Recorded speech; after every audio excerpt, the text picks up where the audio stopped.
Hello guys!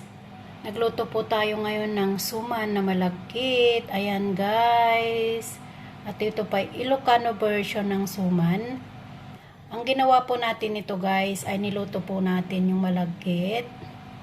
Na ang sabaw po niyan ay yung gatanyang nyog na may isang kutsaritang asin at isang kutsaritang asukal. Yan guys, ganyan po ang pagluluto guys. Suman Ilocano po ito.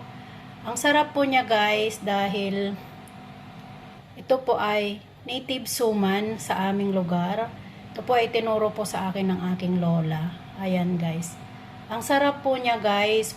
Pwede po siya sa breakfast, sa lunch, sa tea break. At kahit anong okasyon guys, sa birthdays, sa party, kahit anong okasyon guys, baptismal, ay pwede po tayong magluto ng ganitong suman guys. Very easy lang po at very simple yung kanyang ingredients. Makakagawa na po kayo ng kahit 1 kilo lang po na malagkit. In 30 pieces po yan guys.